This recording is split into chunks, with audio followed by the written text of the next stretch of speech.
Morning, it's 11 a.m. Tuesday, April 2nd. This is a meeting of the Public Safety Committee. All members are present. I'd like to call the meeting to order and acknowledge that the press and the public have been duly notified of the meeting in accordance with the Freedom of Information Act. First item on the agenda is citizens' comments. We have one. I think you're going to speak, right? Yeah. Mr. Foster, you can come up to one of these microphones here, guys. Make sure you speak into it. Good morning. Good morning. Are y'all okay if I just pass this so y'all can follow along with me? Sure. I think so. Another purpose of my passing that out is if there's any information that I'm providing that's inaccurate, y'all email me. I don't want to provide anything that's not factual. You need to identify your name. I'm Mel Miles. My wife and I own 3 properties on Isle of Palms, 411 Ocean, 3302 Palm. Mel, if I can ask you, just make Sure, sure sure. that you Sorry project about into the that. mic. Yeah. A lot of people watch online and No then they problem. can't I'll hear. do that. All right, I'm Mel Miles. Thank you. My wife and I, Shelley, own 3 properties on the island, 3302 Palm, 3400 Palm, and 512 Ocean Boulevard. We also own Exclusive Properties Vacation Management Company. My wife and I moved down here 20 years ago from Greenville, South Carolina, and we developed our dream home on the second row on Isle of Palms on Ocean Boulevard when we raised our 3 children. We got financially crushed in 2009 and were forced to move out of our house and rent it so we could keep it. Currently, we own 3 vacation homes as well as Exclusive Properties, which manages 37 vacation homes. We give our cell numbers out to the surrounding neighbors so they will call us if there are any issues that they have. We have received 0 noise complaints this year or last year. So I'm not speaking because I'm worried about our properties. I'm speaking because our company is a member of the Family Vacation Rental Group. And we believe this ordinance is not necessary and will cause even more divisiveness among our community. Our organization is comprised of the professionally managed vacation rental companies on the island. Our members are listed here below. As a group, we represent 1,104 vacation rentals, making up approximately, bless you, Thank you. 79% of active rental properties. Despite some emails you received and bashing on social media, we don't want calls late at night about noise as much as the neighbors don't want the nuisance. We don't want to cause neighbors inconvenience. We don't want to cause the police inconvenience.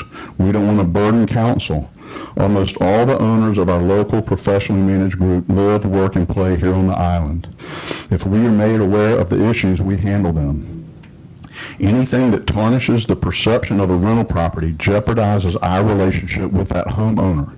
We don't want to lose that property. We would much rather not have a problem renter than risk losing our owner client.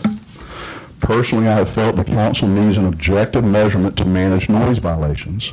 I know y'all are in a difficult situation having to defend non-founded complaints, and I know the police is in a difficult situation as well. And you need something to reduce the number of emails and complaints that you are receiving. I was actively involved with statewide South Carolina politics for 12 years and also 3rd Vice Chairman of the Republican Party. I know each of you are public servants because you're passionate about helping your community. You're doing the very best you possibly can to represent your views, your constituent views, and what's best for the island. Typically in politics, no matter how hard you work and how honest you are, half the people still dislike you. Well, for this noise ordinance, it seems to me that less than 4% of our taxpayers have an issue with noise. So the current ordinance that you So the current ordinance and you are pleasing over 96% of our taxpayers already. And creating one more ordinance to appease less than 4% of our households does not seem necessary. Although I personally initially felt we needed an objectively measured noise ordinance, our group met and discussed this for an hour and a half last week, and we collectively agreed council does not need to pass a decibel meter ordinance. Last year, there were 58 noise complaints recorded for commercial properties, of which 45 came from outclaws against seagrass. 98 were documented against short-term rentals, 66 against primary residents, totaling 202. The average response time to noise complaints was 22 minutes. with most problems resolved within 30 minutes. If you subtract out 43 of Al Claus's complaints because 2 were deemed founded, the total number of complaints were 159 and 66 were primary residents. I'm a numbers guy. There are 365 possible days of complaints and 4,380 properties on the island. That is 1,598,000 potential days or nights for possible noise complaints, and there were 159. This is 0.0099 or 9.91 thousandths of a percent. In addition, even if all 159 were from 159 individual separate people, this would still represent 159 out of 4,380 households, which is 3.6%. Our group is certain that noise decibel limits are going to increase frustrations and division among the community, especially considering that enforcement will still have to be at the officer's discretion, since pool pumps, AC units, wind, kids playing outside, and traffic consistently measure 60 to 75 decibels. If you look at my attachments, this is my holding my phone in my yard with the wind at 15 miles an hour, Mr. registering 82.7. I'm glad you're doing that, but you remember I told you 3 minutes. Okay. Am I allowed to speak for 30 more seconds? You can go 30 seconds. Thank you very much. Yes, sir. This is wind. This is a pool pump at one of our homes we manage, not on high speed, just normal speed, measured from the neighbor's property line at 60.4. This would be running during the nighttime. This is an air conditioning unit measured from a property line at 58.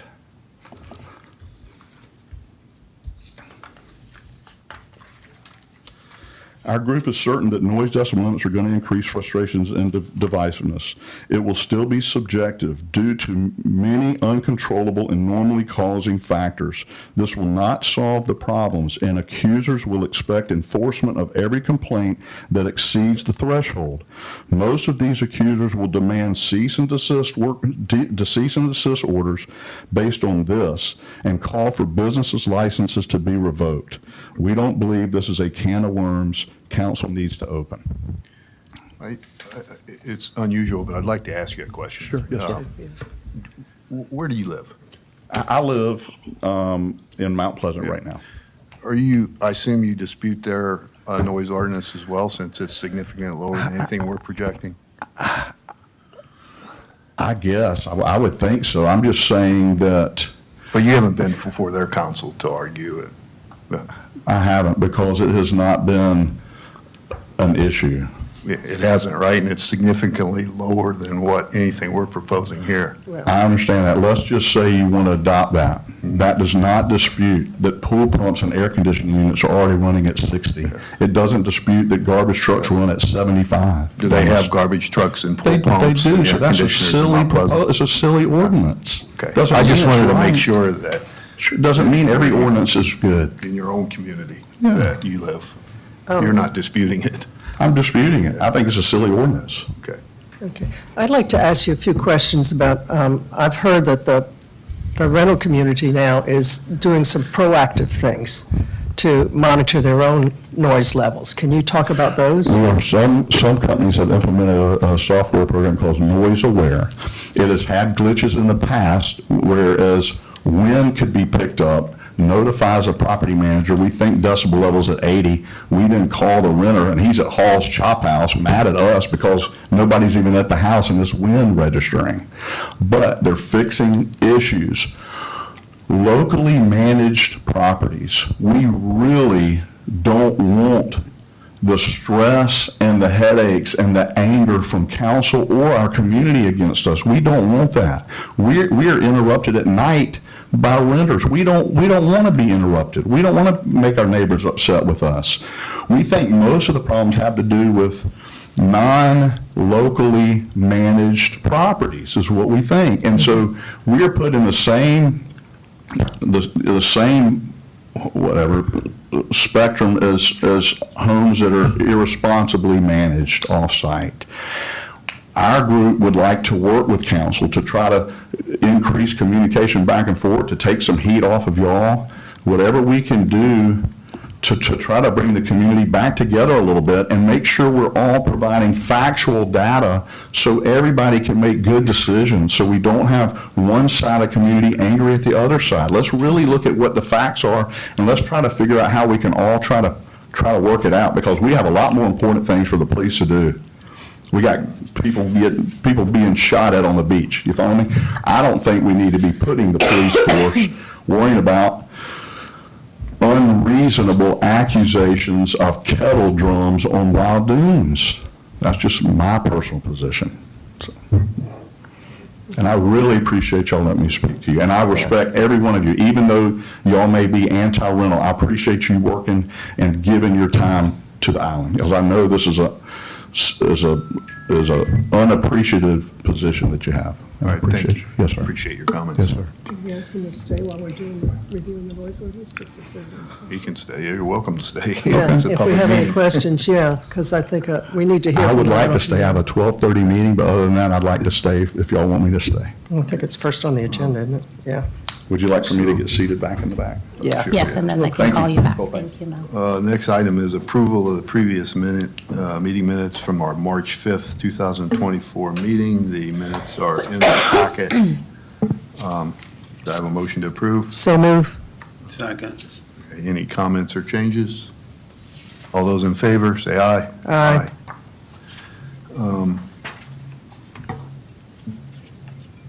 The next item is the old business, discussion consideration of changes to the noise ordinance. So we deferred any reading of the first, we deferred the first reading, pushed it back to committee. So it's back with us here. I think that, well, I'll just open it up to any suggestions or comments on where we ought to take this. My first suggestion is, I think our intention was never to use background noise as a violation of this ordinance. And the one that David Cohen put together, an early proposal, he had put in there speech and amplified music as the two measurements that we were going to take. And we removed it, not realizing that that is exactly what we want and nothing else. So I would suggest that we would put that information back in. That does that sound reasonable? Yeah, in fact, I saw a copy of Myrtle Beach's that actually had some language that said something. It said it shall be presumed that the allowable noise level limits have been violated whenever any noise or sound is projected from one property in the city onto another, if sound is measured on the property receiving end. So it's basically saying you have to have some sound going from one property to the other. It's not, garbage trucks or wind or ocean or anything else out there, but Yeah. that it is, specific sound coming from one property to the other. I think we can be more explicit with that. I think so, and I think, back to Councilmember Anderson's point, making it specific to noise from an amplified source or speech eliminates the confusion that there seems to be about a complaint being generated by a pool pump or a generator. If that's something that we do not want to count towards a potential violation, then that would be the way to do it, maybe to reinsert that section that had been recommended by the Planning Commission. I definitely think, yeah, I agree with that. When you say speech, are you talking about kids playing in a pool? That's speech.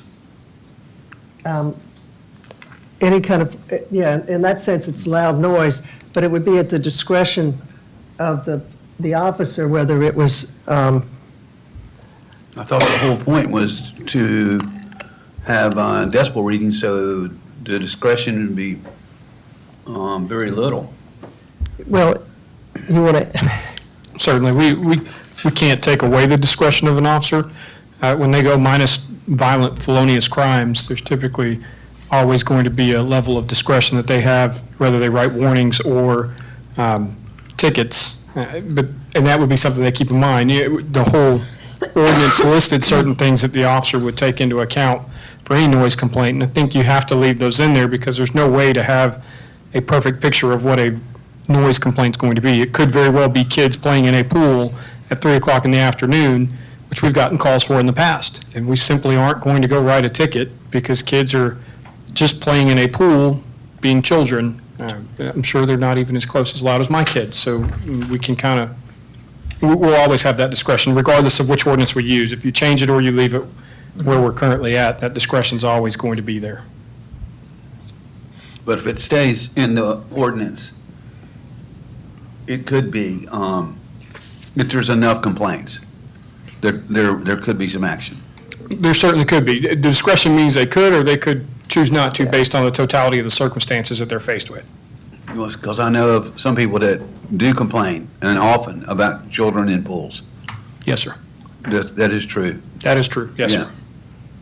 You know, that's not my intention. Do you have other comments? Yeah, I had a couple of others. Oh, the second suggestion I'd like to make is we've been going back and forth among us about what is a reasonable limit for commercial establishments. And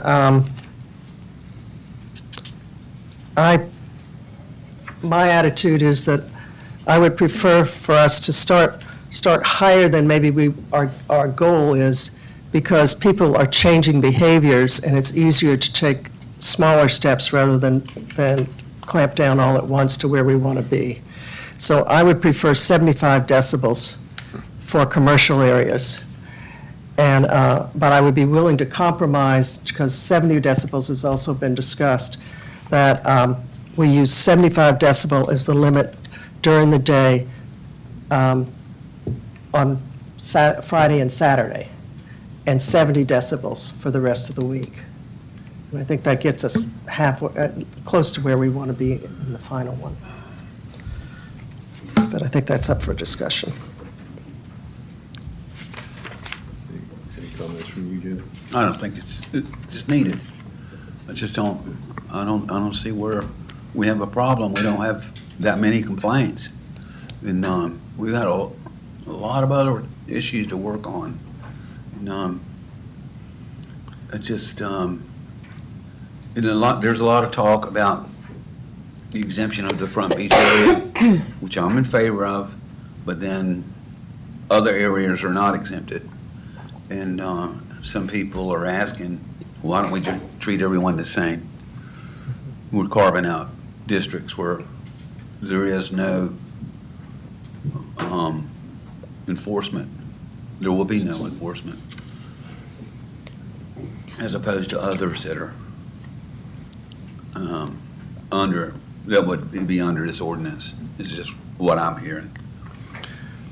Yeah, I think I think our intent of having different levels was based on the zoning differences. And one of the suggestions has been to very clearly call out in the ordinance that we currently have what those zones are, right? So all the residential zones would be classified under what we have 65 is the daytime limit. The PPD and some of the other commercial zones would be under the area that we currently have is 75. And then we have GC2, or the front beach area, that would be in the third classification. So I think that's important if we do clarify that, because I do think that the rationale behind the different levels is based on the zoning on each of those levels. So we should clarify that, I think. As far as, there's all kind of different thoughts going around that I've heard about. One is that, well, real estate, the management companies are encouraging, and we talked about it a little bit with Mr. Miles, but the monitors, and I think that the monitors are great things, but I do think that you have to have some sort of an ordinance in place that sets a limit.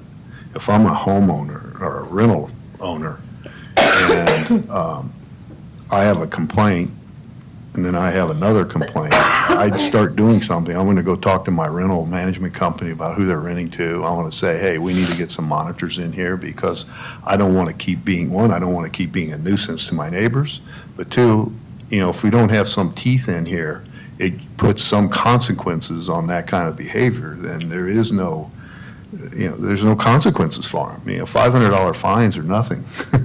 And I think that, if we put some teeth in here, then it will force rental companies and rental owners to put some kind of devices in there to be proactive in the measurement of it. I liken this to speeding. I think, if you continue to get tickets, there's, you can get your license taken away. And you better do something proactively yourself. And if you keep getting tickets, whether you're running stop signs, where you're speeding, whether you get enough points and you get enough infractions, you get your license taken away. And I view that as this. And we don't put those laws in there for the majority. Okay, we put it in there to protect the minority, those people that are having problems. It's not that we want to see, we're having, an overwhelming amount of noise ordinances, let's do it. No, we want to protect the people out there that are receiving it. And time again, whenever we've had any kind of public forums, that's what we hear. We hear there's noise, but let's not do anything. Let's enforce the laws. Let's put laws in place that we can enforce. And that was the whole reason why this started close to 2 years ago now, is to put something in place that didn't protect the majority, protect those that are having problems. And the ones that aren't having problems, great. That's fantastic. But there are places that we do have problems with noise. And this law is aimed to protect them and put something that's enforceable. So my suggestion is that, I think there's a lot of thoughts on council on this, and we can do a lot here, but ultimately it has to be taken to council, and then we put some of these, the more clarified zoning areas in, we put some of the changes that we do agree on, and then we bring it back to workshop where we can have a full council discussion on it. I think is probably the best next step, in my opinion. I'd like to get a clarification on whether we should use zoning or land use in terms of classifying the different areas. Because Wild Dunes is a PDD, which is not residentially zoned, but has residential uses in it. And so, Yeah, so doing it by the zoning district, it's the cleanest way of doing it. You're treating SR1, SR2, and SR3 the same way. They're single-family residential zones. Then you have GC1, 2, and 3, another zone, limited commercial, and the PDD. The PDD, as you said, it's within the land use map that distinguishes the areas within the PDD between low, medium, or high-density areas and commercial areas. But that's not included in the zoning district. It's zoned as a PDD. So if we use the zoning district, that would be the challenge, that we would then need to treat the PDD as one. and give it its own sound limits? I think it could be treated as the same way as GC1, 3, and limited commercial, which would be at the 70 or 75 decibel limit. But there are areas, as we know, within Wild Dunes that are purely residential. Yeah. Others that are more closer to the commercial, high-density areas. And then there would be no distinction among that. But for the PDD, recognizing that challenge, we could use the land use distinction for the PDD if we want to further distinguish different decibel limits within the PDD. So that would be another option. Well, that's an idea. Then we have we'd have a commercial.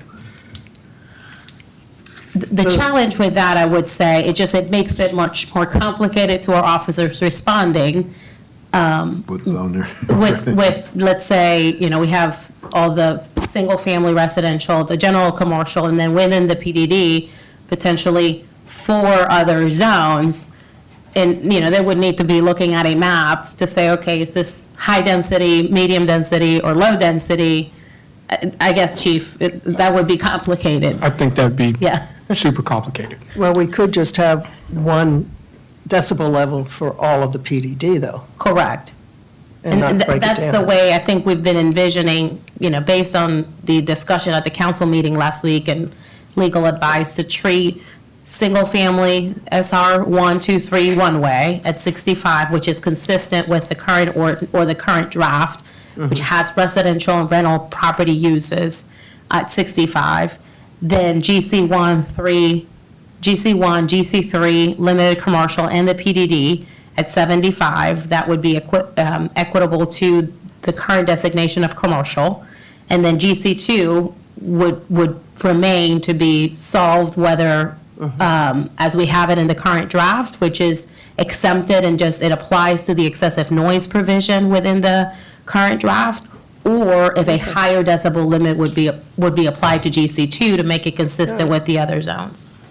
And I looked at, if you look at the Myrtle Beach area, they have, 4 different zones and all different decibels. I mean, they have it looks like a residential that is a 55 limit. They have a mixed-use, high-density, multifamily downtown commercial area at 65.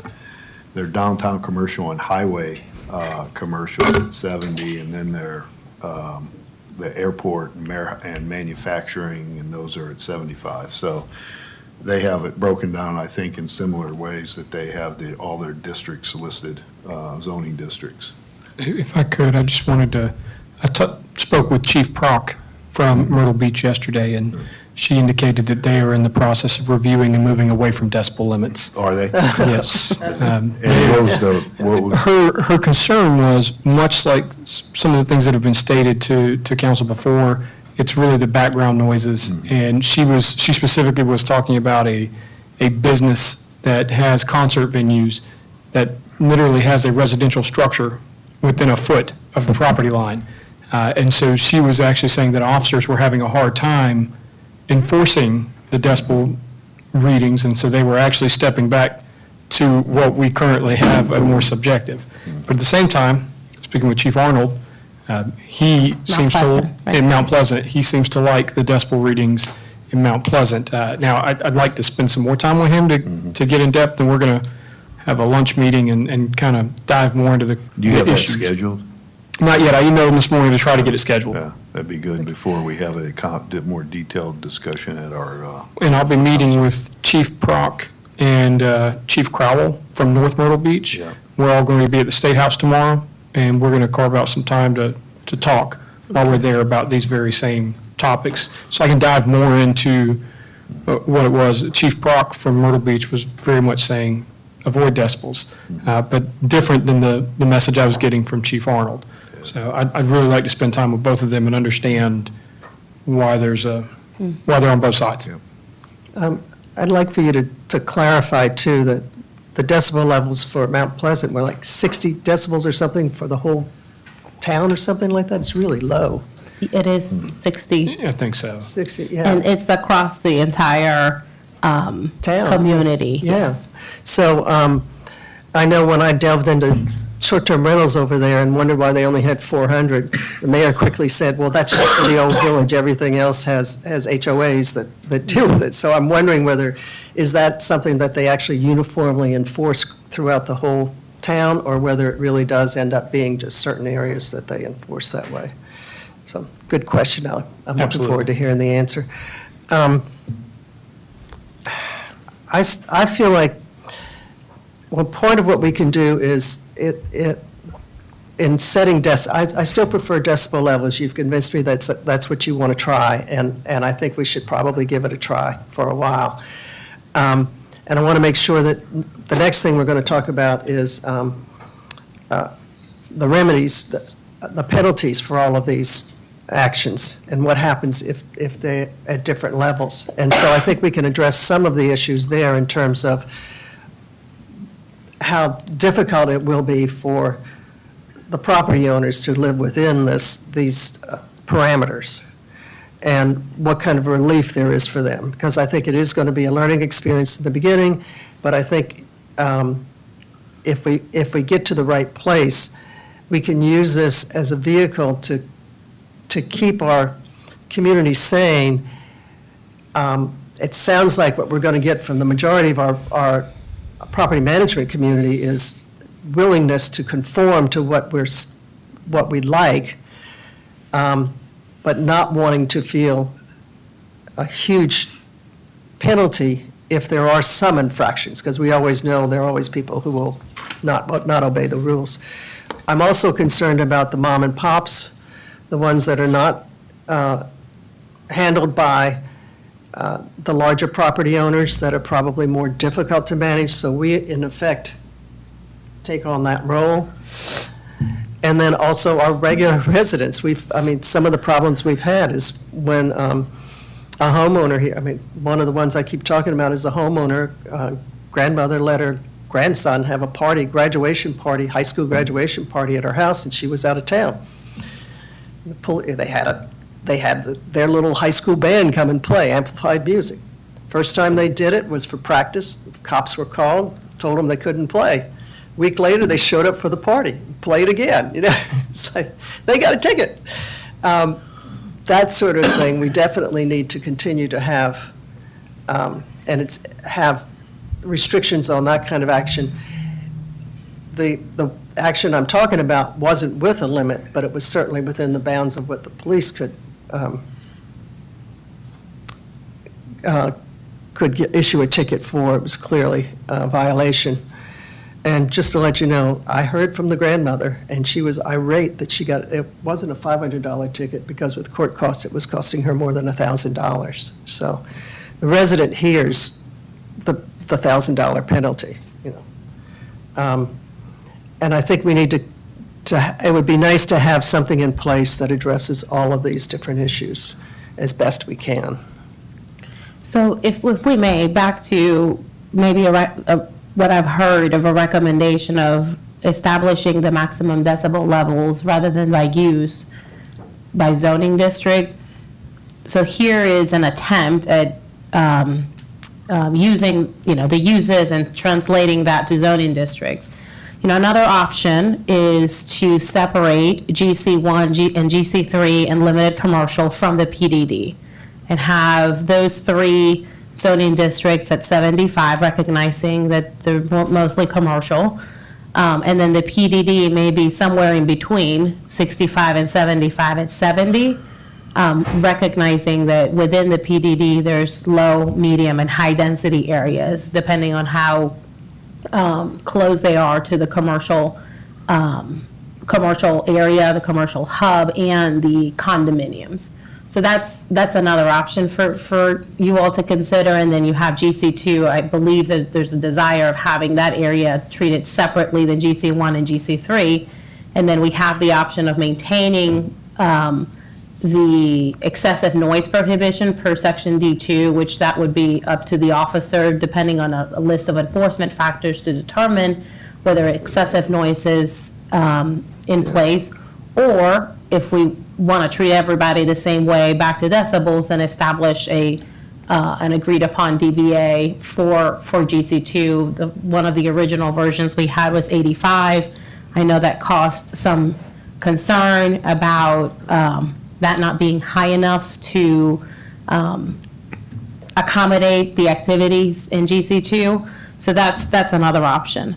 And then the other is in nighttime hours. We currently have all uses, residential, rental, and commercial at 55 dBAs.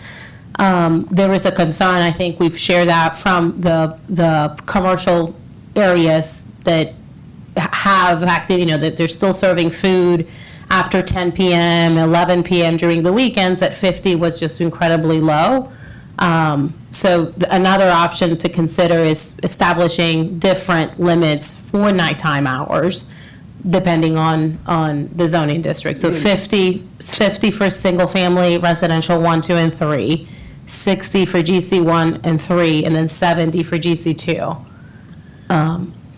That's just for discussion and consideration. If we believe that 50 is just, may seem unrealistic when you look at just measurements of activity outside during those hours. Tell me where GC1, GC3 are again, and LC. So let me- GC3 is one property, I believe, and that's just Acme, Low Country Kitchen. So here's the zoning map.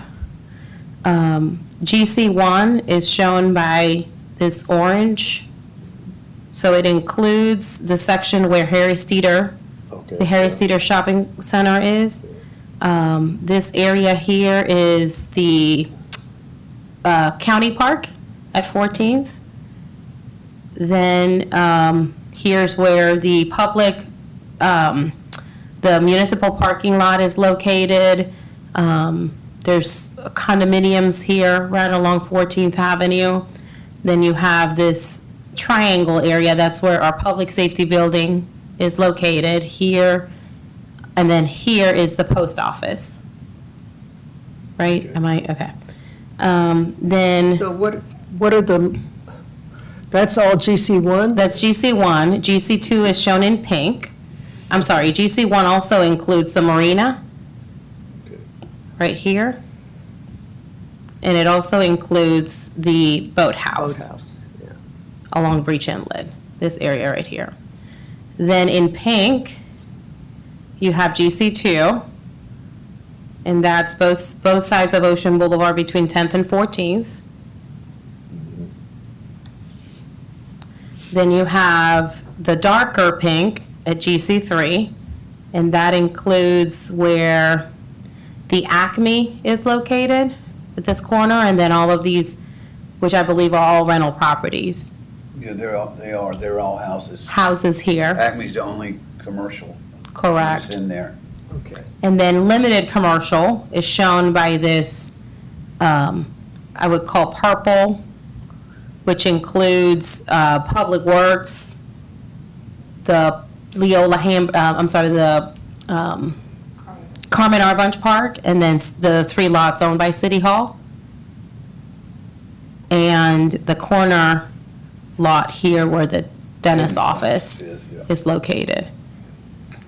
So those are the commercial, the GC1, GC2, and GC3. Then yellow shows SR1, orange, light orange, SR2, and then the brown is SR3, which includes the parcels between 53rd and 57th. And The PDD is shown in green, and as you can see, there's no distinction within the PDD unless you go to the land use map, which is here, which shows you the areas that are depending on how dense they are. So low density is shown in light yellow, brighter yellow, medium, and then high density residential in orange. In red, you're seeing commercial, and then those that, it's considered a park or recreational conservation areas. But I think to Chief's point, if we have different decibels depending on the low, the level of density, it would just be incredibly complicated. You could call out PPD commercial by itself as one segment, couldn't you? That would, yes, I would say that would only apply to those in red. Yeah. But that's, yeah, it does get complicated because, I mean, the residential along the boardwalk and around the Seagrass Inn, the Boardwalk Inn and the Seagrass Inn over there, those homes, we recently, I got information about how many of those are 6%ers, permanent residents, and they were like, I think Klaus has 2 neighbors that are permanent residents, the rest are all rentals or second homes. Boardwalk, I think there were 7 along there, and then the villages had a few. So that's difficult to consider just because that could change at any time, whether they're occupied by somebody who's living there full-time versus Right. part-time. Well, it's traditionally, it's just like this area though at Front Beach, the purple area where they're all residences too. But nobody expects them to be treated as anything but commercial. So we're going to get into that kind of detail if we split out the PDD somewhat differently. They also have a second layer. I mean, I'd go back and check with them, but since it's HOAs, they have different ways of controls as well that the rest of the island doesn't have. Within the PDD, but that Within would the be PDD. outside of the city's control. Correct. So I would imagine that right now, Larry there, the internal security addresses any noise complaints first before they get to you, to your force. Yes, ma'am, and that's what he communicates for them to do, and it's working. The only downside to that is when people are saying the complaints are coming in, I don't know that they realize the difference between Leary's team and the police department, because our numbers don't show their calls, but he is doing a fantastic job out there at addressing most of these issues before it ever even gets to us. And so then we get into the thing about, as long as we have the issue in there about what we're using for Front Beach, excessive noise for the officer to write a ticket for, then that would still, no matter what the level is that we decide for the PDD, you would always have the ability to write a ticket if you're called in for excessive noise, wouldn't you? Believe every draft that we've made has left a paragraph in there that laid an opportunity if there was an unusual occurrence taking place that was by an officer, it's still subjective, but deemed to be a violation, that they would have that ability to do so. Yeah, you're correct. And, when we started discussing the decibel limits, we learned that there are certain types of noises that are not captured by a decibel reader. So, similar to bass sounds that could still be really high and disruptive, Yeah. but are not being picked up. And I guess that section would give the officer the ability to recognize that, treat that as a standalone issue, Yeah, and make a determination on whether it's excessive or not. Yeah. Where does the Citadel Beach House fall? Well, we're thinking of it. They would,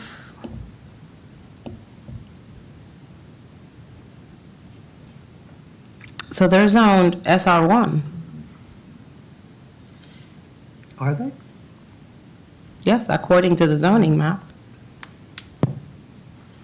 Are they grandfathered in? They've been there for a long while. Grandfathered in what? It's just the As in, zoning map. What do you call it when it was there before the zoning happened and it's a conditional use or, Probably. Let me look into that. Certainly, the zoning map doesn't reflect any different district for them. yeah. You would think that it would qualify as limited commercial. It's been there since the 60s. I know that, and probably older than that, so, yeah.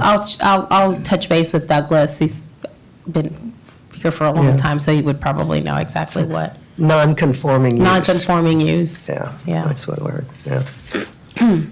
So in terms of direction, is this something you all would like to see incorporated into a current draft for discussion with council at the workshop?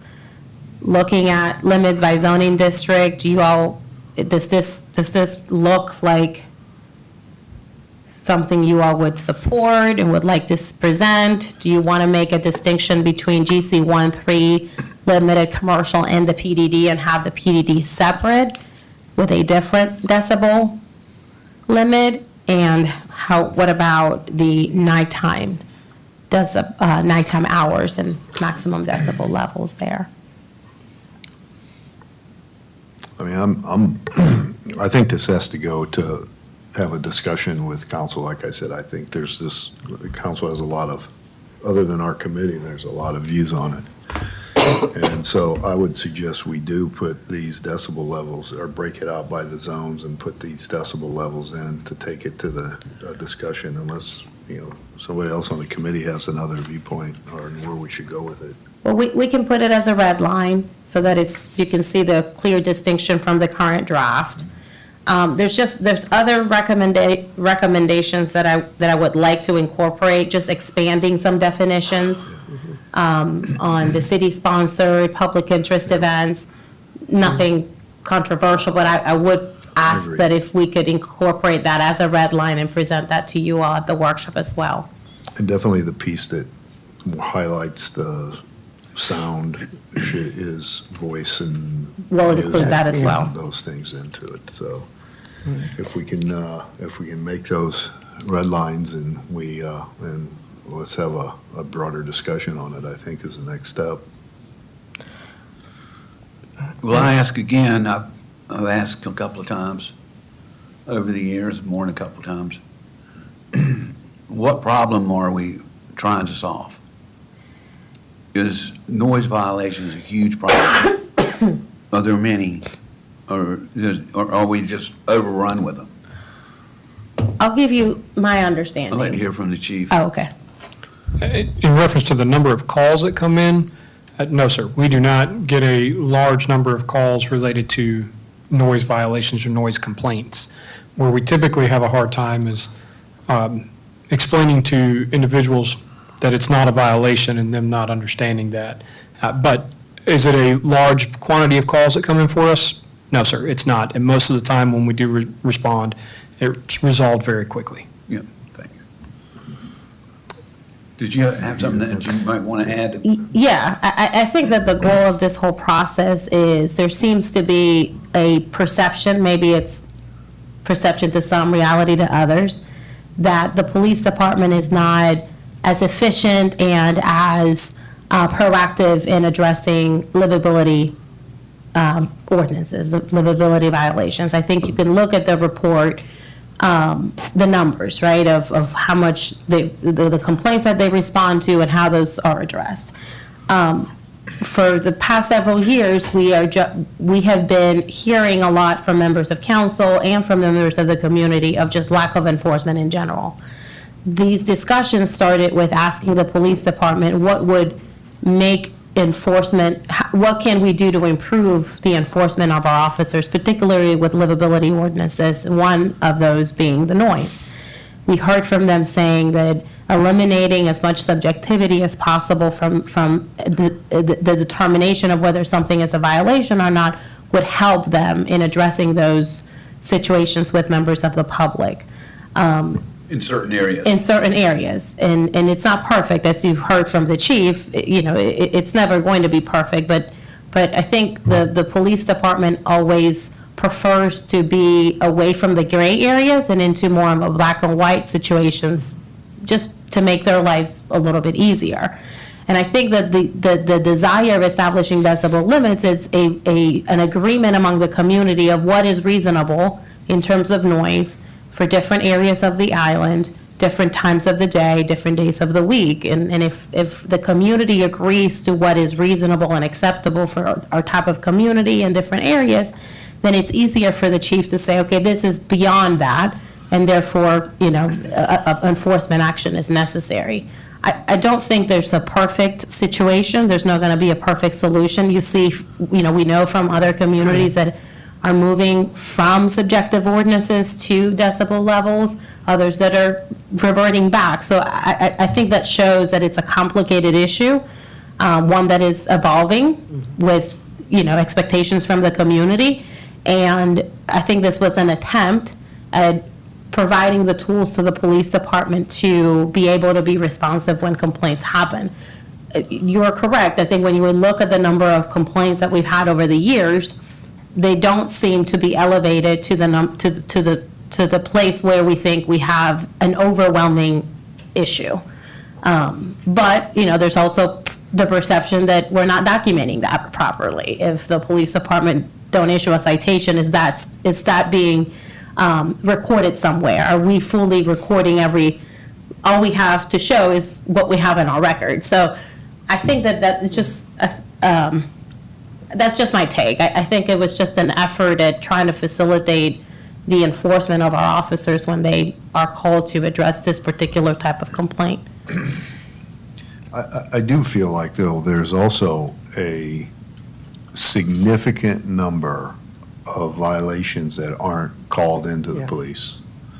I mean, we ran across this. I mean, there's numerous times in these forums where, did you call the police? Well, no, I don't call the police because nothing gets done, or for one reason or another, but they're not reported.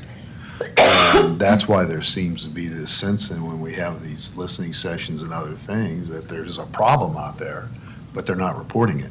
And I don't know if changing from our current ordinance to decibels, if that will change. It may not change. Probably not, because what we hear from people is, I just don't want to bother the police department with Yeah. that type of Yeah. call. Right. So I don't know, but I can't imagine that the number of complaints are going to increase. Right. Because we have a decibel limit. We don't know until we try it, to be quite honest. And it would be, that may be a question, Chief, from other departments and communities that have had transitioned. Have they seen an uptick in calls and complaints once they've made the transition, to see if there's anything to be concerned or to try to mitigate? I'll make sure I ask that question. That's a great question, and I'll make sure I ask both of them. Yep. Okay. So I just want to make sure that, so what we're talking about is having two options that we're presenting to council. One based on land uses, noise levels by land use, and the second one be low noise levels by zoning district? No, what I understood is the current draft establishes limits by use, whether it's Yes. rental, residential, or commercial. That's what we currently have. We would be adding as a red line those limits by zoning districts, which we have Add to the land just a use? separate option, just a red line that shows another option rather than by use, by zoning Zoning, district. yeah, that's what I'm trying to Yes, figure out. ma'am. They're two separate things. Correct. We're not going to put them together, okay. And in the zoning district, one of the districts will be the PPD for Wild Dunes. Would you all like us to make that change? And I To would put include them it on- that way? I would put them on a separate line, too, because I think part of the problem that we're having with coming to agreement is in the GC do with the Wild Dunes area separate. I think that'll take away some of that, Yep. the confusion, make it easier for us to come to a decision, I think. We can list it like that. Yeah, and then, I would suggest that we start at 75 decibels for the daytime limit for the PPD. And we could drop it down to 70 in the rest of the commercial areas on the island, since that seems to be the information that I'm hearing is preference. If you'd like to see the PPD at 75, there's no need Yeah, to It's at 75. create a distinct. The thought was that the PPD would be lower than the commercial Correct. districts. So, but you can leave it in there for now. Yeah. I'm sure that's a discussion that we'll be having at council. But I was under the impression that the other commercial areas, that there was discussion about having a lower, the 70 decibel level for the other areas. It's just for the PPD? Well, right now, they're all lumped together. Yeah. So if one went down, all of them would go down. Right. There's been no discussion around having, the discussion has always been in totality, whether that should be lower, not for breaking out in those different zones. So I would suggest you just leave it all together now, and that'll be a discussion that we'll have at council, should that be separated out. I think Okay. there's some thoughts on it. Okay. That's why I'm saying, we can do something here, but I think that the council discussion is what's at the workshop, would really is going to drive which way we go here. Okay, I got you. All right, and one other nitpicking thing, to show that I read this, the ordinance title, Yes, we'll Yeah. fix that. the repeal? Yes. Yeah. Yes. We've gone through so many iterations. I know, I read it so many times. It took me about, what is this, my 20th time through it, I think, so. Anyway, all right. All right, so are we good with that? So the other thing I wanted to just bring up and get feedback from the committee on whether you want to make any changes before this goes back to the workshop at council. I've heard some discussion among other council members about the current draft of the ordinance, including a provision where commercial establishments could apply to city council for an exemption. That's currently in the ordinance. Do y'all want to keep it there and have further discussion at council? Or is there any changes that you would like to discuss, consider at this point? An exemption meaning a permit, or, Yes, ma'am, and that's included on page,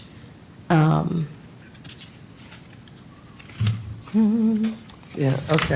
Yes, section G, there is. exceptions, 7. 7. It says a commercial property or business owner may apply to city council for an Yeah. exception to this ordinance, and council may issue permits to modify maximum decibel levels if it deems it reasonable in light of circumstances to support public good, infrastructure, resources of the city, et cetera. Okay. Yeah, I think that should be in because, I mean, otherwise on the 4th of July, we can't celebrate, other places can't celebrate except for Front Beach.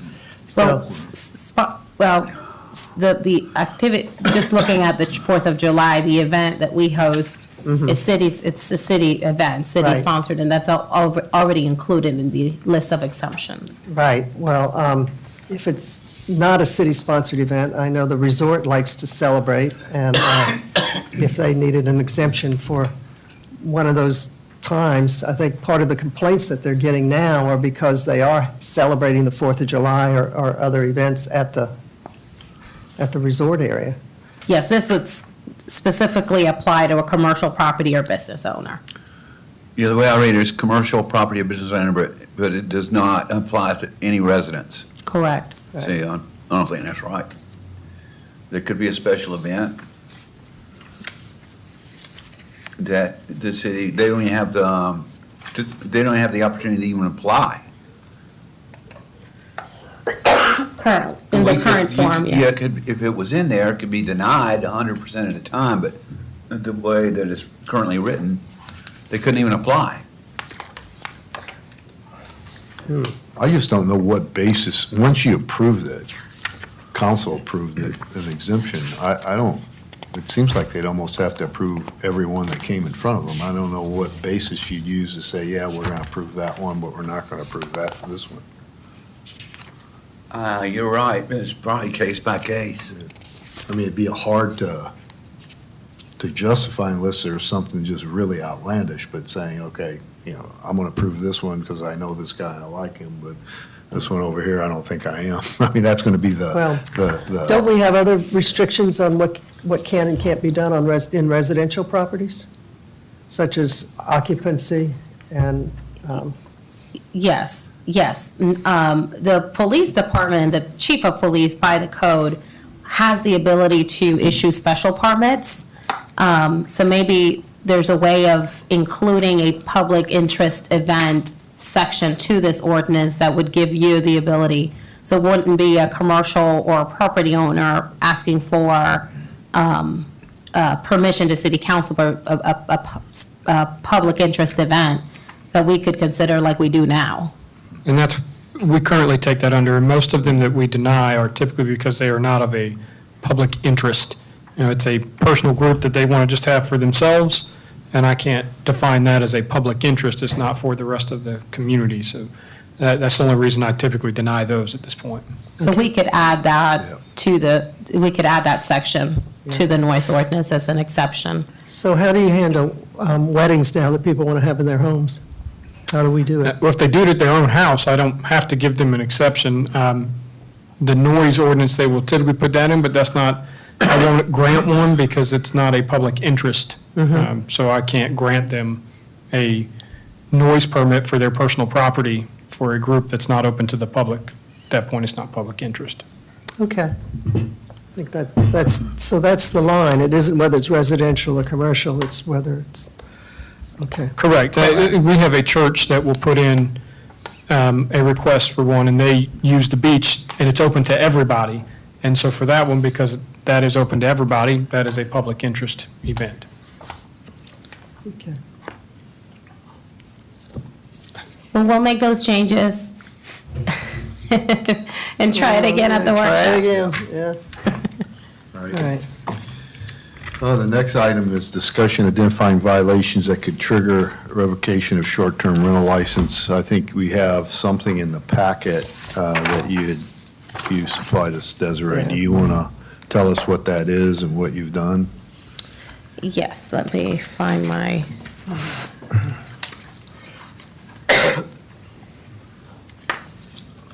I thought we were going to do something that had major violations and minor violations, with one of them minor being a trash violation, but this has everything the same, Correct. right? It does, first stab at it. Yeah. It lists the type of violations that would account to a complaint, that would count would count as a strike if it's found to be founded by the police department, regardless of whether a citation, a warning, or verbal warning had been issued.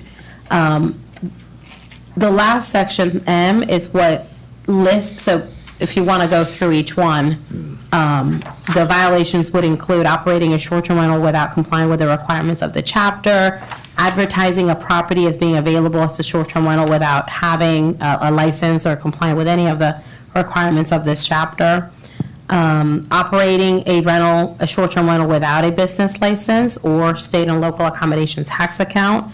All of these are questions that we ask in the application for a short-term rental business license. So just, it's not sort of repetitive, but it's already expected for holders of a license to comply. Operating a short-term rental in a manner that individual rooms are rented. As you all know, we don't allow individual rooms to be rented. Advertising a rental for more overnight occupants than it's permitted. Advertising a property with more than the approved maximum daytime occupancy. We require all rental properties to have a notice that's displayed outside in areas that are visible of the home, listing all the requirements of the rental and talking about noise and livability type ordinances. Failure to provide accurate information in the application form, failure of the owner's representative or the owner to respond to an emergency or a call from the police department of an issue within an hour. Violating on any other city ordinances related to the use of a property as a short-term rental, including but not limited to noise, trash, parking, litter, dune protection, and animals at large. Here is where we can make the distinction when we talk about the type of penalties or what would constitute a founded complaint.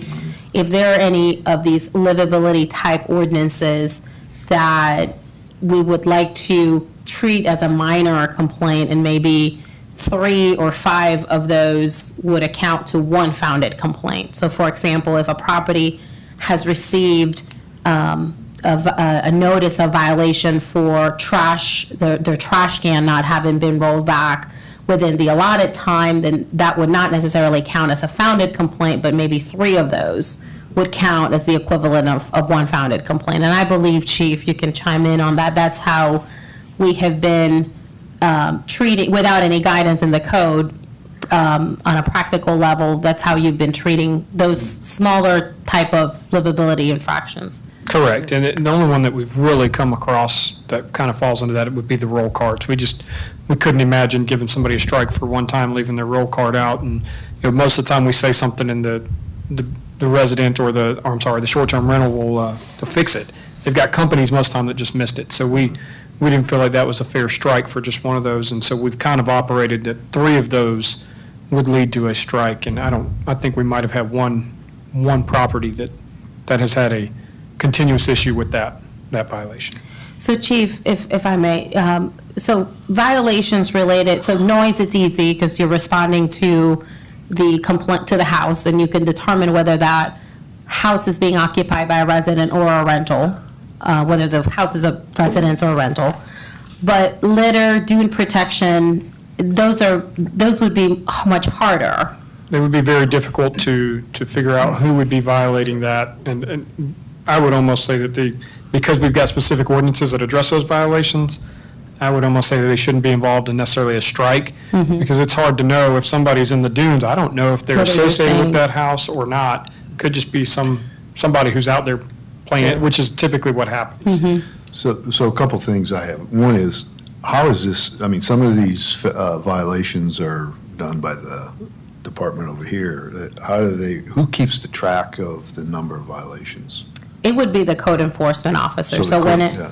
yes, so So if an when, improperly advertised property would come from the short-term rental coordinator in here, correct. And they she would then notify the code okay. enforcement. Yes. So at this point, is this under the licensing or the short-term rental? So You're gonna right now, decide. we have not yet made a determination what section of the code this needs to be in. We're going back and forth whether it should be in the short-term rental ordinance or it should be in the business license section, which is what we are, we believe that would be the most appropriate. We're still going back and forth with the attorneys of the exact location of where to put this ordinance. So once we agree on the language, it would be a matter of determining what title and chapter that we're going to. Here's my recommendation is what we do with it. I think partly it decides what, it depends on what we do with the noise ordinance, because we've talked before about the noise ordinance potentially changing commercial to violations and different. I think and the only recommendation I've had is to memorialize what we're doing, which is, and I would just say we defer this until we make a decision on the noise ordinance. Okay. And if we have to do something with businesses or commercial establishments, it changes this based on what we do with the noise ordinance and we come back. But I don't see this being a real urgent issue.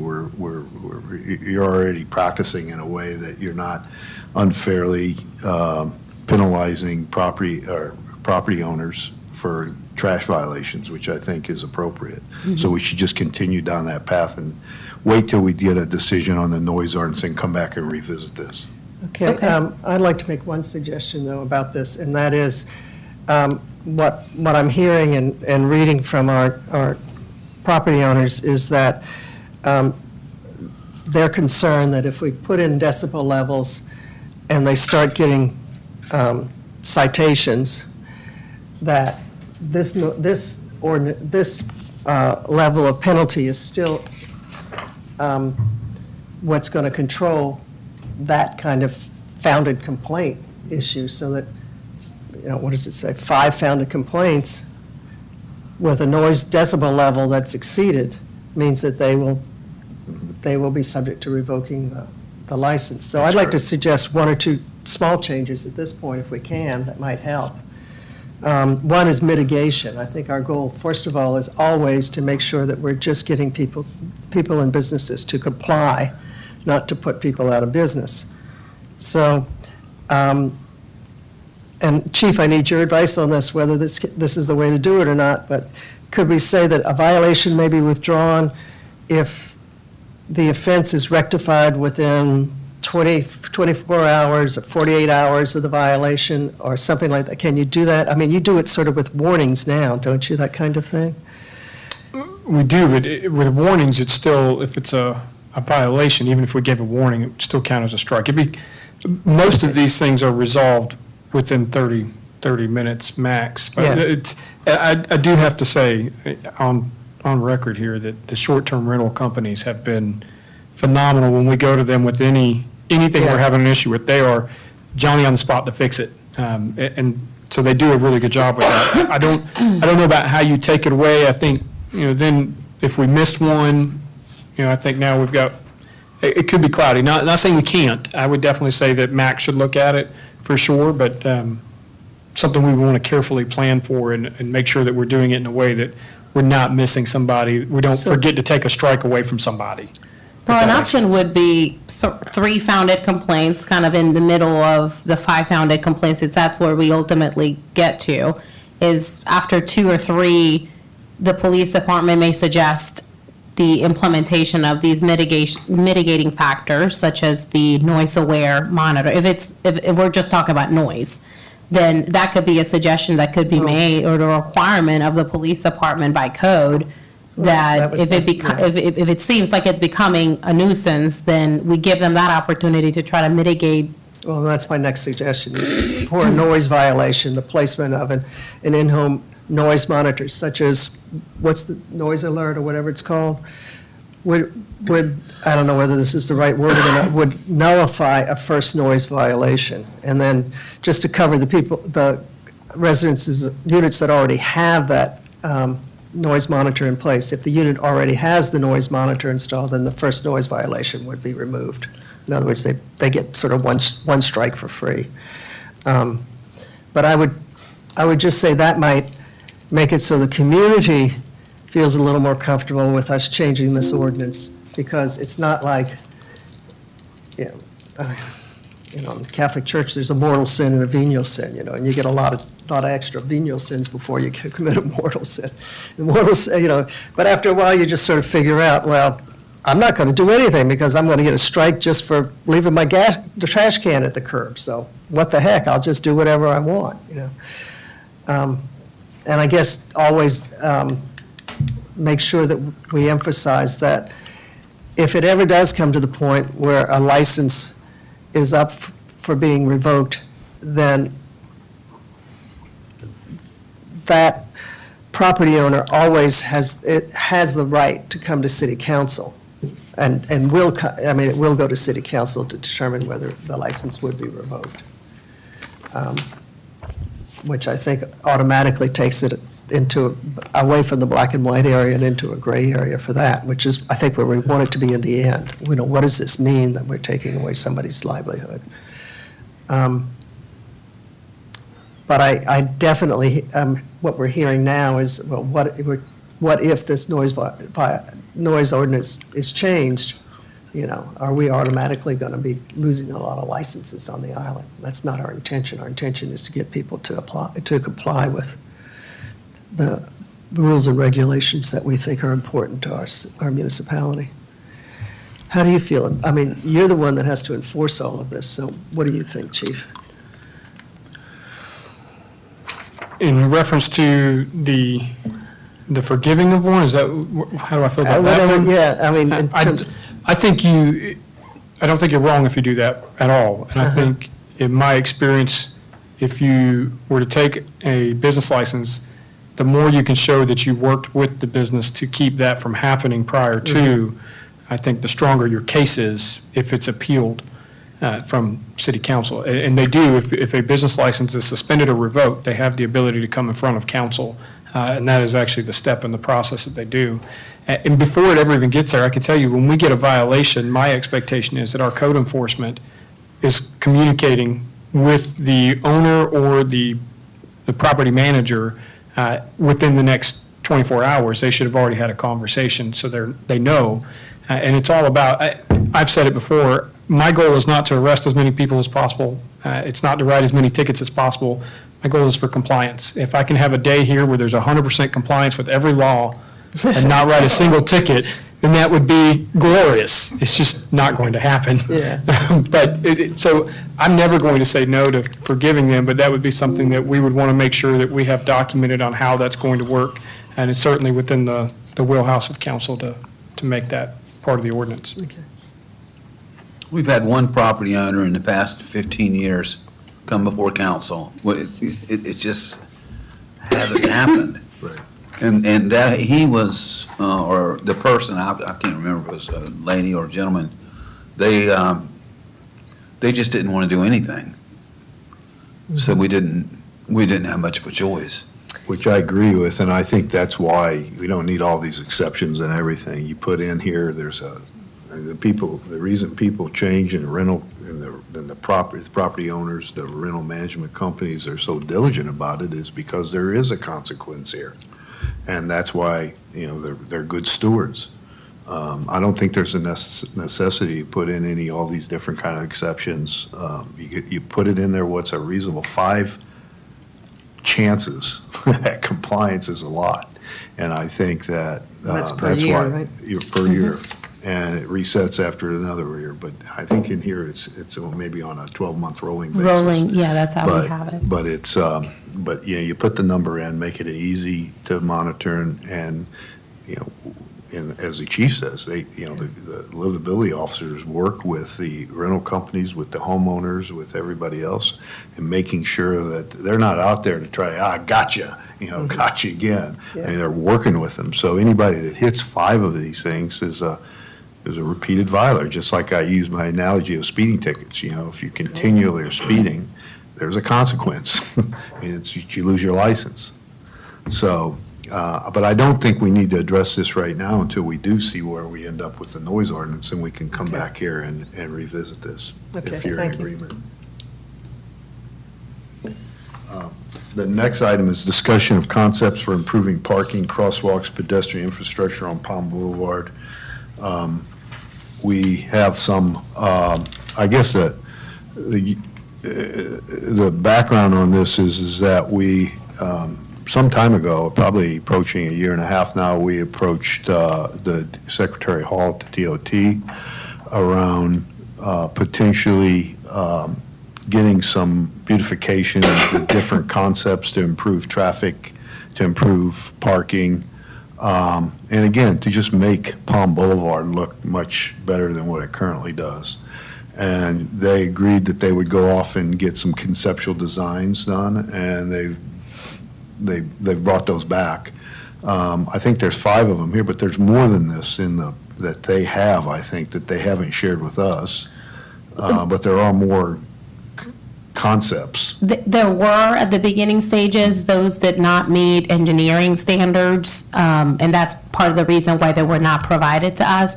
These have been looked at and reviewed by the engineering team at DOT as feasible, and those are the ones that are being presented to the committee. And as you indicated, the goal of this exercise was working with DOT to find opportunities for improving the infrastructure on Palm Boulevard between 21st and 41st to improve safety, pedestrians, parking, traffic, and expanding opportunities for pedestrian accessibility. So included in your packet is the first one. It shows existing conditions. The existing conditions drawing does not show the parallel parking that we currently have on the ocean side of Palm Boulevard, but it shows the existing pedestrian sidewalk on the land side of Palm, the delineated angled parking along the land side of Palm Boulevard, the 2 travel lanes, parallel parking on the ocean side, then you can see the ditch, and you can see the limits of the public right-of-way. Along Palm Boulevard, it's a 100-foot public right-of-way, and that is measured from the center of the lane. So in between the 2 lanes, you measure 50 feet on either side. So for the easiest way to kind of think about it is, on the land side, it's easy because we already have that sidewalk, and that shows the limits of that 50-foot right-of-way.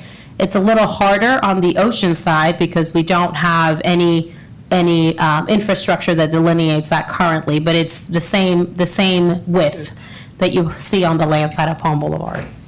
I guess the best way of figuring out, Thank you. Thank you. all right, So the second, we have 6 concepts, I believe, and if you want, I can go through each one. The first one shows the maintaining the sidewalk on the land side of Palm Boulevard at 5 feet. We have the delineated angled parking. Then the installation or addition of 2 bike lanes on either side of the travel lanes. Then you have angled parking on the ocean side of Palm Boulevard. And then you have a sidewalk, a 5-foot sidewalk on the ocean side of Palm Boulevard. This concept and many others assume the utilization of the entire 100-foot right-of-way, which would require significant drainage infrastructure improvements to cover current open ditches that we have on the ocean side of Palm Boulevard. So keep that in mind when you see the delineations of the concepts that would require piping ditches along Palm Boulevard to be able to accommodate all of the different uses. okay, this would be a DOT project, though, right? Yes, ma'am. Concept 2, very similar. The only difference is that, well, not very similar. This concept does not have bike lanes on either side, but it expands the sidewalk on the land side of Palm Boulevard from a sidewalk to a wider 10-foot shared path, which would accommodate bicycles and pedestrians. Then you have angled parking on both sides of the public right-of-way, and then the ditch would need to be relocated, but it could remain an open ditch on the ocean side of Palm Boulevard since no pedestrian infrastructure is planned. It's included in this particular concept. So there's about 30 feet of right-of-way on the ocean side of Palm Boulevard that would not be utilized to accommodate any type of infrastructure.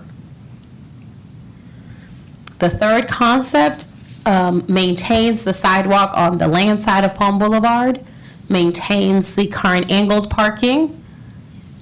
You have the two travel lanes. You can see there is a wider buffer between the angled parking and the travel lane on one side. Then you have the angled parking on the ocean side of Palm and a wider shared use path. So this option essentially flips the location of the wider shared use path that would accommodate cyclists and pedestrians to the ocean side of Palm Boulevard. This option, as you can see, utilizes the entire 100-foot right-of-way between that section of Palm Boulevard.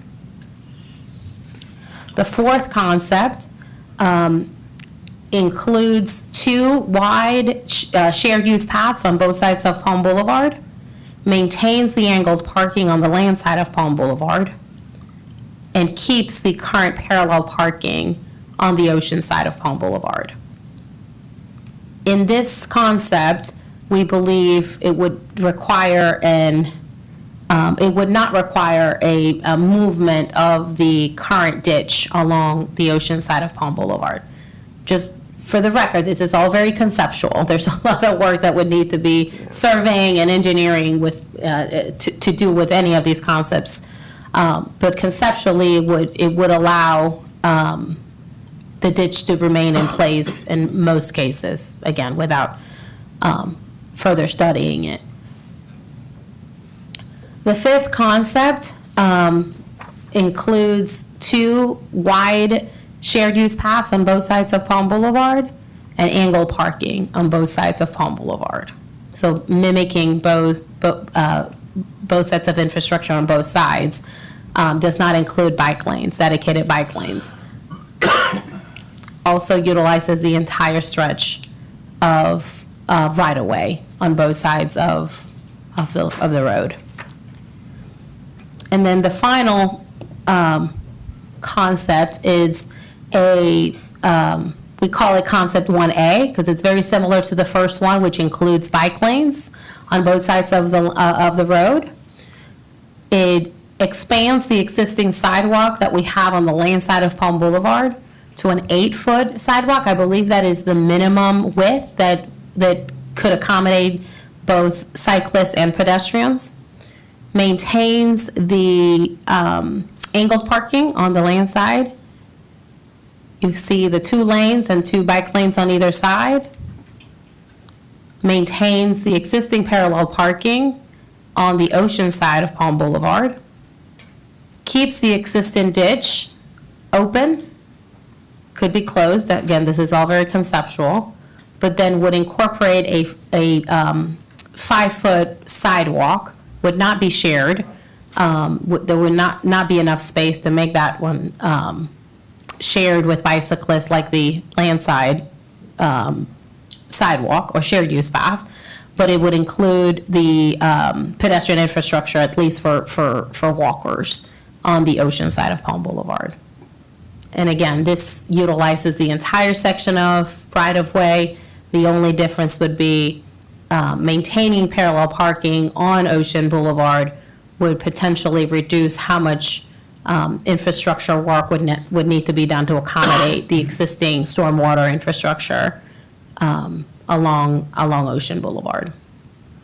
So this is what we've received from DOT. The next step would be, obviously further discussion with council.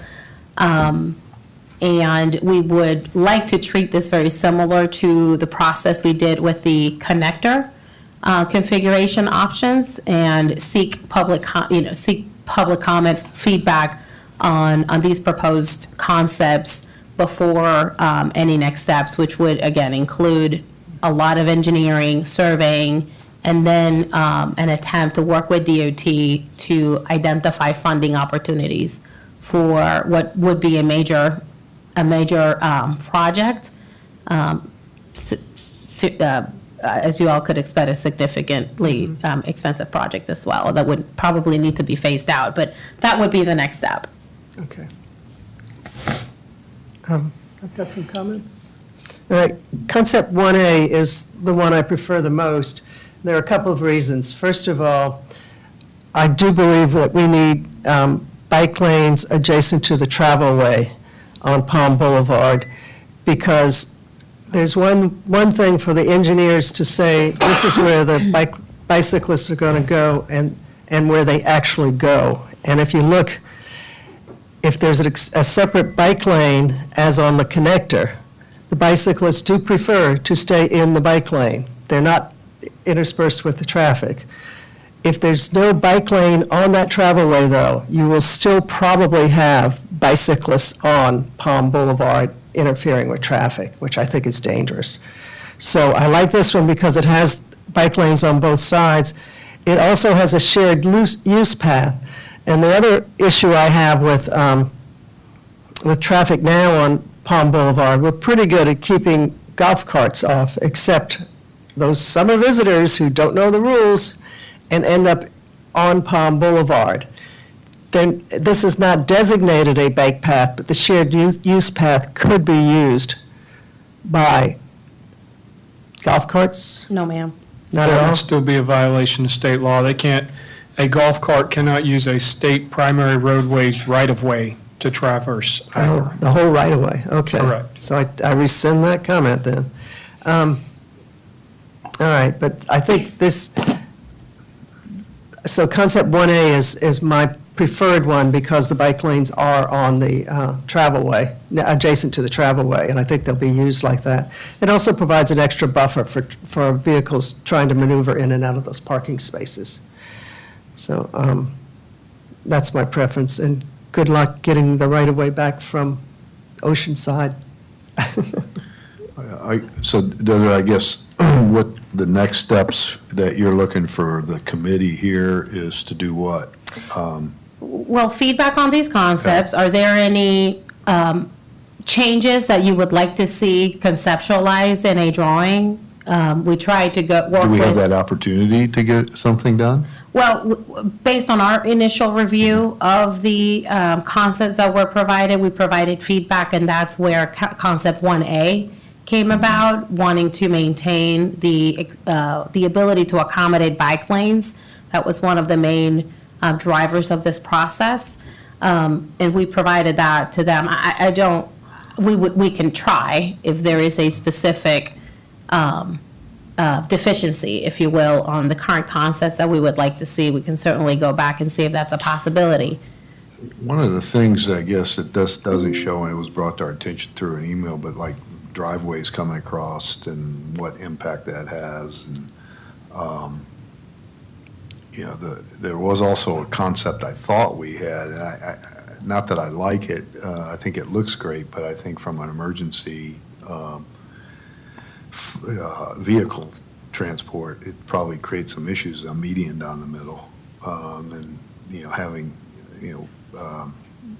parking on both sides of that median. But I think that from an emergency vehicle standpoint, putting a median there probably creates a lot of trouble, I would say, during traffic. And- Yes. And I think that has to be a consideration, whatever we do, is what's the best option on getting an emergency vehicle down a very crowded Palm Boulevard during the summer as well. And it seems like these bike paths could provide some kind of a emergency vehicle path as well.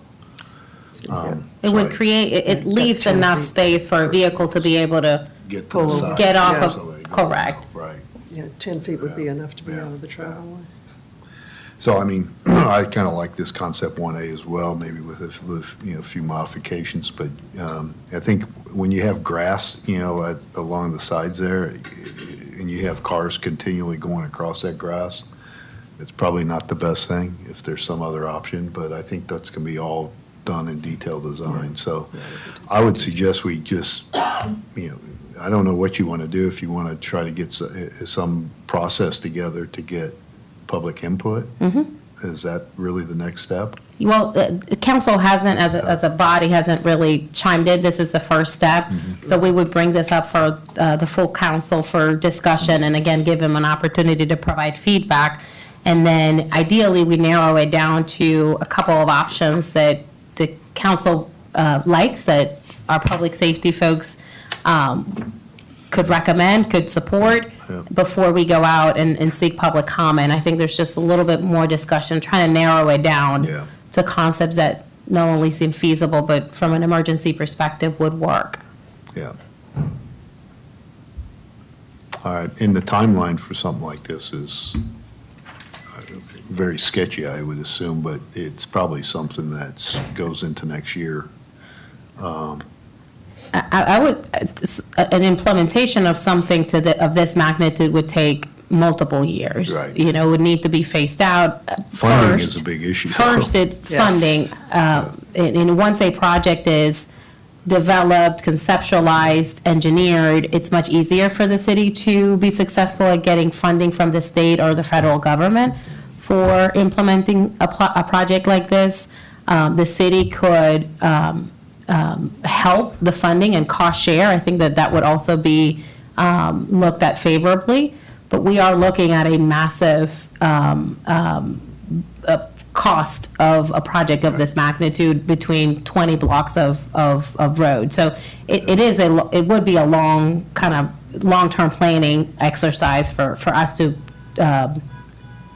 for this to be implemented, for sure. And the only reason I say that is because there's already been a news story run on it saying that we could start in the fall. So I wanted to make sure that we set expectations Yes. around the timing of something like this. Yeah, that's correct. I mean, I think the public comment period and feedback will take time. Then, you have to do a lot of surveying, a lot of engineering to take into account driveways and existing conflicts and how we deal with the stormwater infrastructure that's non-existent in some of these areas. How to address crosswalks, which I know that's included in the concepts of how to accommodate the crosswalks between avenues and beach access paths. So this is very highly conceptual at this point. And I think that the biggest roadblock, I think you mentioned, Councilmember Anderson, is community acceptance, if you will, of particularly the ocean side of Palm Boulevard, that it's pretty wide, we know, but has not been utilized ever. And I think that in the past, I think Councilmember Ward can speak to this. It has been discussed in the past, how can the city make improvements to Palm Boulevard while utilizing the right-of-way? And we received a lot of pushback from those owners along Oceanside, because that means a lot of the infrastructure, whether it's parking or the installation of pedestrian infrastructure, would be closer to the property line, where right now they don't have it. So I think there's a lot to be done. Right. To get community, to get the community to embrace, to see whether the community would embrace a project like this. So you're looking at this as a full reconstruction of Palm Boulevard. It depends on whatever concept. I mean, when you look at the way we have now, the parking doesn't necessarily change. It stays as angled on the land side and parallel on the non-ocean side, but it would require a realignment, if you will, to accommodate the bike lanes and the installation of the pedestrian paths on both sides of Palm Boulevard. Yeah, because, I mean, this is sort of wishful thinking, I'm sure, but one of the things I would love to have come of this is most roads, when they're built, incorporate drainage in them, and this one did not in the beginning because it was just a little path that nobody used. So this is an opportunity for us to rectify the drainage in a good way along Palm Boulevard, but it would mean fully reconstructing probably the road. So the least I would hope is that the open ditch around, where does it go, from like 22nd to 24th or something, could be enclosed and connected up. At least we would get some of it done. Then we wouldn't have to rebuild the whole road. All right, so we'll have a discussion with council on this, I guess, is the next step. Yes, sir. All right, next item is discussion of parking enforcement transition. So I'll share with you all the report. We got this morning from PCI. I think you have it. So as you all know, we transitioned to PCI for parking management as of March 1st. They have, they provide us with a weekly report to the chief and myself, and our plan is, as of next week, when we have our first workshop, since the transition is to include this as part of our reporting to council. But you can see here by day, the number of warnings, citations, revenue collected by the company on behalf of this operation. Very consistent to the way our police department has approached the season. At the beginning of the season, there's a couple of weeks where we focus a lot of compliance and issue warnings to remind people that they need, we're charging for parking on the Front Beach District. And that's how they approach their first couple of weeks, recognizing it's a change from how we've been managing in the past. So for the month of March, you can see the totals. The company issued 938 warnings. You can see the majority of them were within the first 2 weeks of their operation. Number of citations are at 723. And they've collected a total revenue of $115,000, and this is just paid parking. The citations would have to go through the process where they can contest it before we account for that revenue. So this is just showing total daily revenue from the on-street parking spots and the parking lots on Front Beach. You can see that the majority of the payments are being done by mobile payment, by the app, 82%, and some cash. Okay, when you say payment, do you mean both for the lots and for the citations? No, this is just for the lots. Okay. The citations have 30 days before they can get paid, so that's not included here. Okay. So the second page includes a report from their call center. In the month of March, they had 99 calls to the dedicated number for parking questions, concerns. You can see there that citation dispute was the number one reason people were calling. Questions about how to pay were the second one. You can see that distribution there. And then there is a citation summary depending on type of violations for the month of March. The majority of them are non-payments down at Front Beach. The second is parking within 4 feet of pavement between Palm Boulevard, on Palm Boulevard between 21st and 41st. 29 violations associated with parking against the flow of traffic. And resident parking only, 4.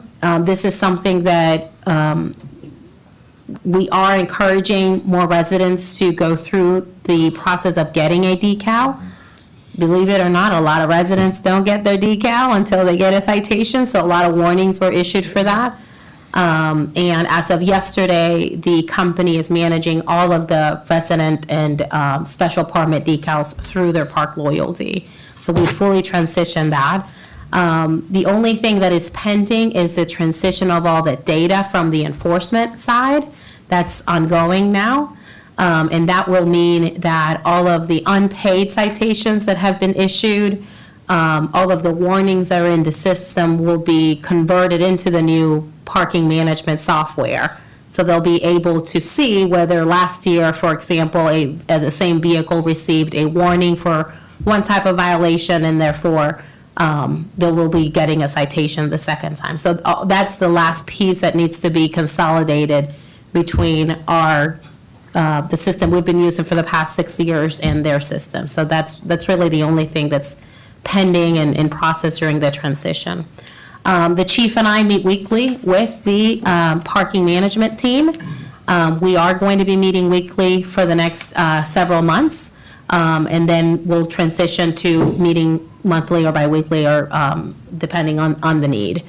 In terms of staffing, they have 7, let me pull it up. They have a general manager that's on site here. And they have, and she's unfortunately out on surgery. But I just want to give you the most updated. They have 7 parking ambassadors currently. Yes, they have the general manager, they have a customer satisfaction manager, and then 7 parking ambassadors as of this morning. What is their full staffing? What is full staffing? They have 7, but how many is full staffed?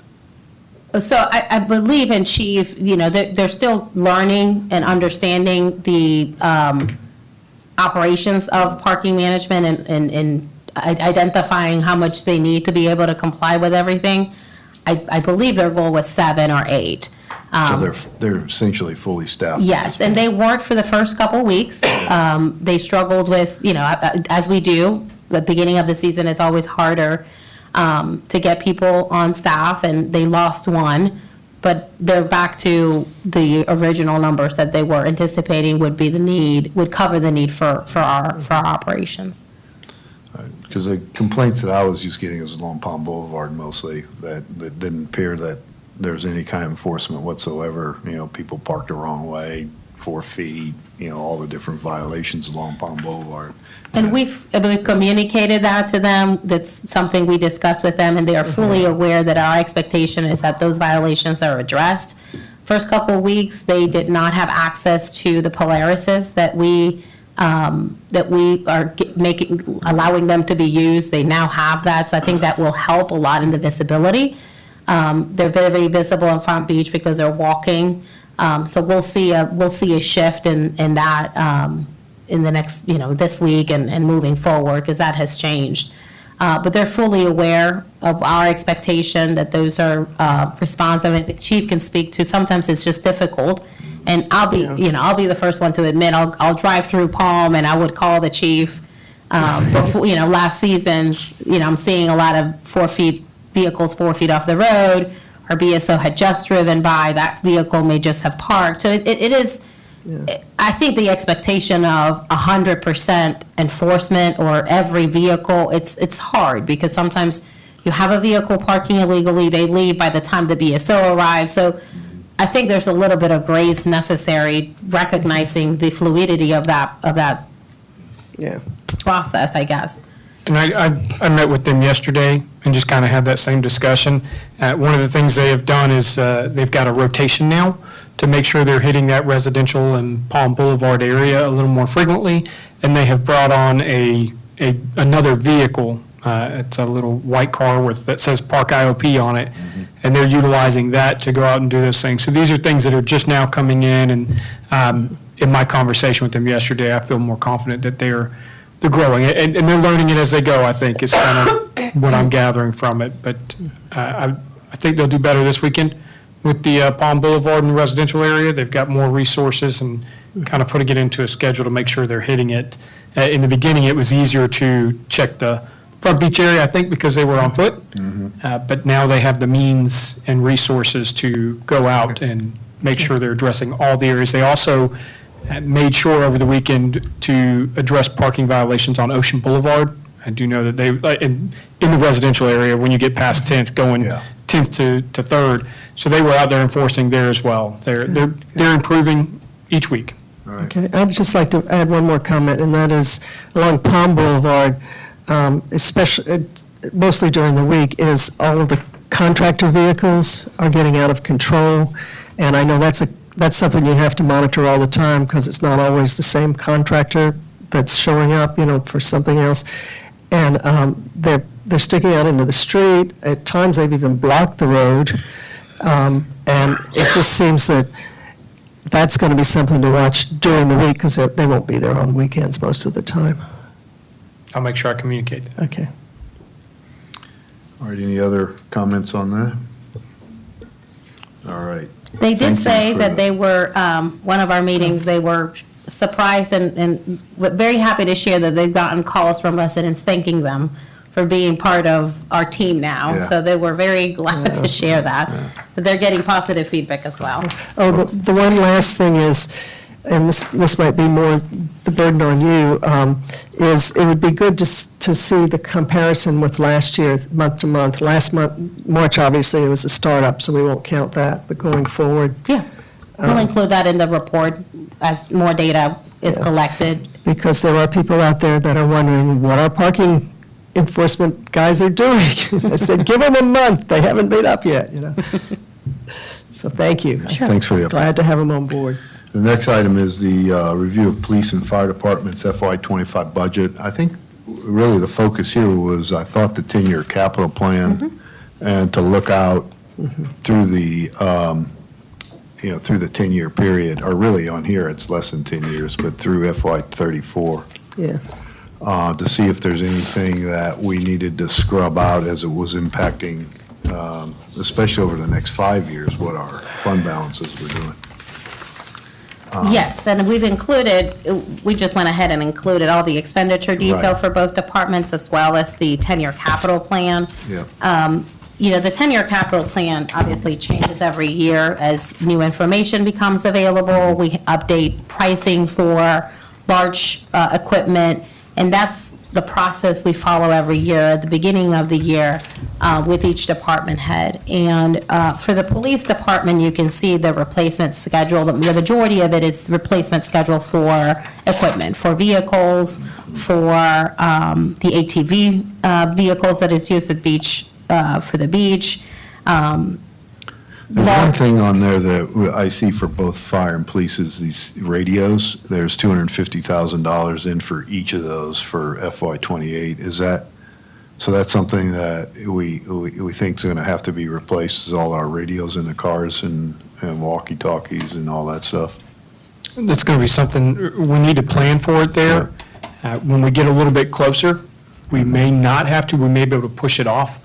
Eventually, we will have to, as the technology is increasing and the bandwidth here in the Charleston area is increasing, there will be a necessity to do so. Obviously, the earlier you do it, the cheaper it is, because it gets more expensive each year as we go through. The radios now, when I first started, these radios were $2,500, and now you're looking at $4,000 or $5,000 for one handheld radio. It just, they continue to increase. But I think leaving it in FY28 right now would be a wise goal. That's worst-case scenario, we should have to replace by then. We may get to the year before that and say we can push it back a year or two, but I think I would leave it there. Because you don't want it to sneak up on you. It is a very expensive purchase when you get it, because you have to do all walkie-talkies and in-car for both departments. And you have to do it for the entire department, even if some radios are still functional. We want to, they need to have like equipment, so that's why it's a large expenditure, because all of them need to be done at the same time. A few years ago, they had we had to replace a lot of them because the manufacturer changed the technical specifications. And so you have a radio that's really not that old, but it's down, but it's useless.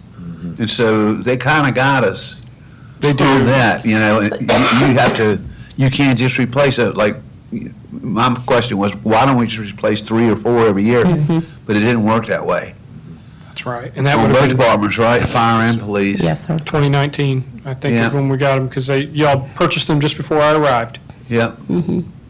But they might do it again, you know? They very well may. Yeah. So we feel- Other than in the police, other than the radios, everything, it seems like it's just a vehicle replacement mostly, and over time, it's pretty much staying around this average that we've had.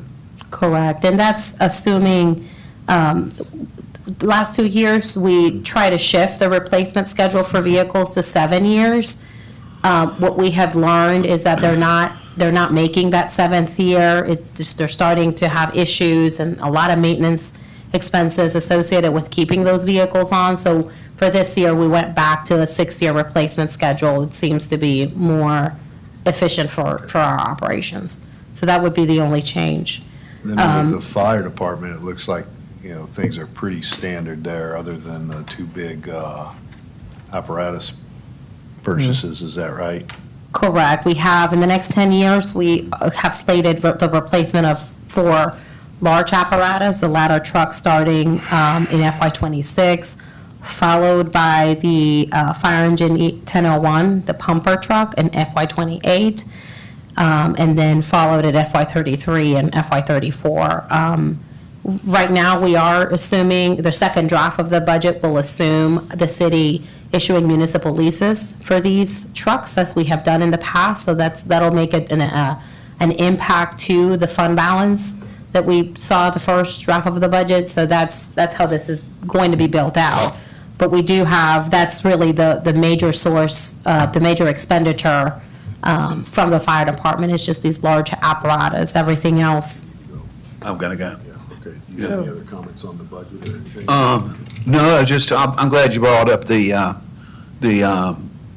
question about the radios, because with these departments, that's just one of several expenditures that come up that we really don't have much control over. And so we're just trying to project, that it might happen, has been my experience with it. and it could, again, like Chief said, we could defer, once we get closer to that time, we make the same assessment in terms of Right. need and whether we're going to be placed in a position to have to do it very soon. I'm sorry to leave, but I have an appointment at 1. All right. Thank Yeah, you. we're close to being. Yeah. Yeah, so really the only thing, again, in the fire department for the next 10 years, these 4 large apparatuses and then the rescue boat.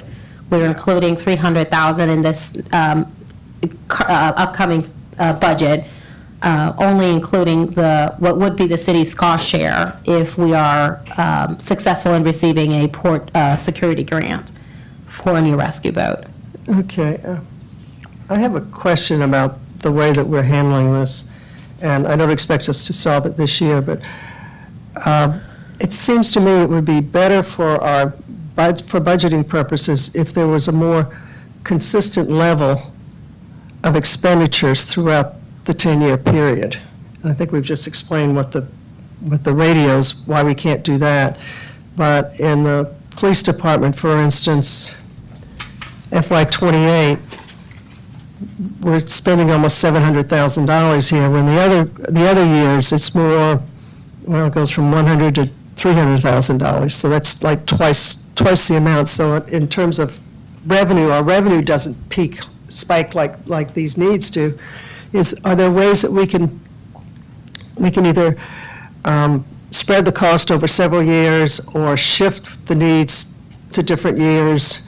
Well, you're mainly referring to FY '22, and that's because we're replacing the replacement schedule for our patrol vehicles has more of them being replaced in FY '22, and that's just based on. 28. I'm sorry, in '28. Yeah. That's just based on when they were purchased and where their sixth year would fall. And the radios fall. And the radios tend to fall the same year, so. There's no way to break that. Well, I would say we'll look at our vehicles just to check. I'm a fan of consistency with ordering the same number of vehicles every year. Up until we started to Yeah. make some shifts, we were trying to do Yeah. 3 a year, and that would typically be our goal. That one is a little bit of an anomaly because when you add the BSO truck that was purchased and some of those other trucks kind of land there. So we'll certainly look at it to see if there's a way we can work on those things, trying to stay within the number of years, the life expectancy that we can use these vehicles. But yes, for sure, I'm a fan of consistency with same number of vehicles. It's less a burden on the budget, on the, revenue. Well, and again, it could be that the animal control, those pickup trucks can last another year. I mean, that's just Yeah. part of the evaluation we do on current equipment when we're budgeting, whether it's Just- necessary. Just so the costs are staggered. And with the fire department, I guess that one boat is just so expensive. That's something, again, I really think we should look at spreading the cost over several years by bonding or financing or whatever on the larger items, which I think we talked at. Yeah, that's what they're doing with the next version of the stub. Anything over $1 million on here would be, I think you're looking at doing bonds or Yeah. financing in some sort. Yeah. So- And I Yes. think we should incorporate that here. And you've included the interest on that. then That's in correct. Yes. yeah. In the future years. Yeah. Right. So, all right, that's all I had for that. So for the fire department, same, pretty standard, just replacement schedule for equipment. Radios are included there, the jet skis, really the biggest biggest drivers for the fire department are just the fire trucks. And the boat, right? If we are successful in getting a boat, we would be expending a portion for that cost share, and then it would be part of our fleet. So we would have to plan for that replacement when it's useful, when it reaches its useful life, which, do you know, Chief, for that type of a boat? Sure. So we would, and other agencies have done this recently, where they have resubmitted for replacement through the Port Security Grant to replace those assets. You can also submit for like replacement of engines and, technology, that kind of thing. So, but we would still need to budget for it in the 10-year capital plan. But we would probably be safe within like a 12-year window with that boat to have it budgeted.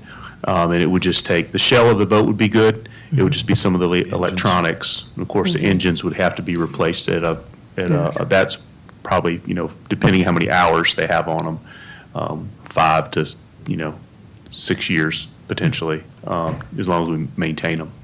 So that'll be something that, if we're successful, would have to incorporate into an expenditure budget for out years, just regular maintenance and potential replacement of parts of the boat. Correct, but the Within that intent 12-year would be period. to apply for the Port Security Grant again for those items. And our local agencies have been successful with that.